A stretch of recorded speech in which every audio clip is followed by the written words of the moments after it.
కాంగ్రెస్ పార్టీలో తాజాగా ఓ చర్చ మొదలైంది. కాంగ్రెస్ కు నాయకత్వం వహించడానికి రాహుల్ గాంధీ కంటే ప్రియాంక గాంధీయే బెటర్ అనే అభిప్రాయం పార్టీ నాయకులు కార్యకర్తల్లో మెల్లమెల్లగా బలపడుతోంది. ఇటీవల పార్లమెంటు శీతాకాల సమావేశాల్లో వందే మాత్రం, నరేగా బిల్లు వంటి అనేక అంశాలకు సంబంధించి ఎన్డీఏ కూటమికి ధీటుగా ప్రియాంక గాంధీ కౌంటర్లు ఇవ్వడం అందరినీ ఆకట్టుకుంది. అంతేకాదు సమావేశాలు ముగిసిన తర్వాత లోక్సభ స్పీకర్ ఓం బిర్లా ఇచ్చిన తేనేటి విందుకు కూడా కాంగ్రెస్ తరఫున ప్రియాంక గాంధీయే హాజరయ్యారు.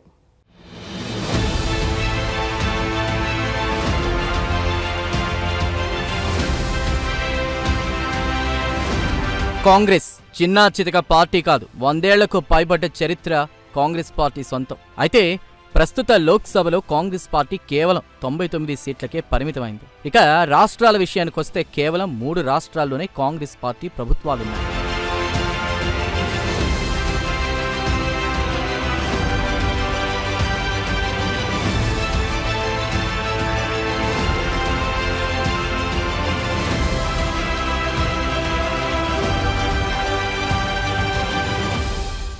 ఇలా ఉంటే వచ్చే ఏడాది అనేక రాష్ట్రాల్లో అసెంబ్లీ ఎన్నికలు జరగనున్నాయి. ఈ ఎన్నికల్లో విజయం సాధించడానికి కాంగ్రెస్ పార్టీ అగ్రనేత ప్రియాంక గాంధీ ప్రచారం అవసరమని చాలా మంది ఆ పార్టీ నేతలు కోరుతున్నారు. అంతేకాదు కాంగ్రెస్కు నాయకత్వం వహించడానికి రాహుల్ గాంధీ కంటే ప్రియాంక గాంధీయే బెటర్ అనే అభిప్రాయం పార్టీ నాయకులు కార్యకర్తల్లో మెల్లమెల్లగా బలపడుతోంది.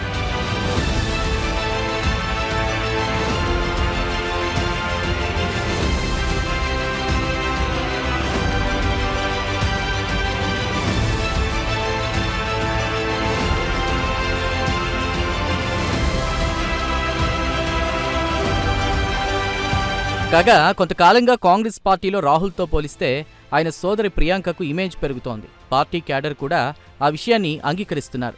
ఇటీవలి పార్లమెంటు శీతాకాల సమావేశాల్లో వందే మాత్రం, నరేగా బిల్లు వంటి అనేక అంశాలకు సంబంధించి ఎన్డీఏ కూటమికి ధీటుగా ప్రియాంక గాంధీ కౌంటర్లు ఇవ్వడం అందరినీ ఆకట్టుకుంది.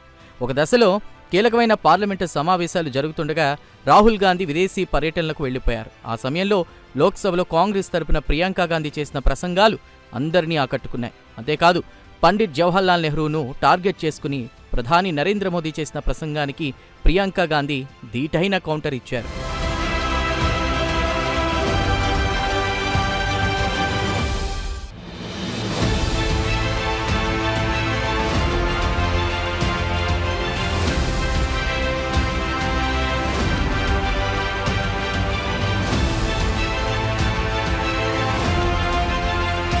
అంతేకాదు సమావేశాలు ముగిసిన తర్వాత లోక్సభ స్పీకర్ ఓం బిర్లా ఇచ్చిన తేనీటి విందుకు కూడా కాంగ్రెస్ తరపున ప్రియాంక గాంధీయే హాజరయ్యారు. ఈ తేనీటి విందులో ప్రధాని నరేంద్ర మోదీతో వైనాడ్ అభివృద్ధి గురించి ఆమె చాలాసేపు మాట్లాడారు. ఈ సందర్భంగా ప్రియాంక గాంధీ ఎంతో పరిణితి గల నాయకురాలిగా వ్యవహరించారని రాజకీయ పరిశీలకులు సైతం అభిప్రాయపడ్డారు.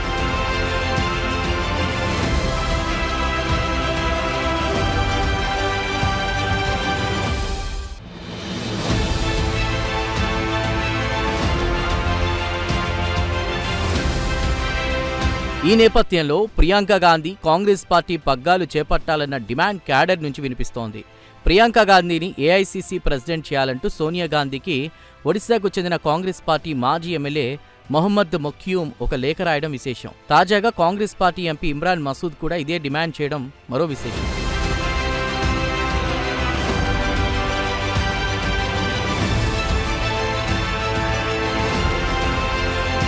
ప్రియాంక గాంధీ కను ముక్కు తీరులో నానమ్మ ఇందిరను పోలి ఉంటారు. ఆమె హావభావాలు కూడా ఇందిరలానే ఉంటాయి.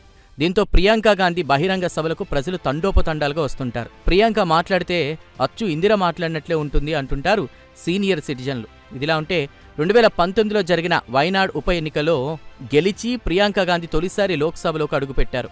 అప్పటి నుంచి ప్రియాంక గాంధీ ప్రత్యక్ష రాజకీయ ప్రస్థానం మొదలైంది. ఏమైనా కాంగ్రెస్ పార్టీలో ప్రియాంక గాంధీ ఇమేజ్ రోజురోజుకు పెరుగుతోంది.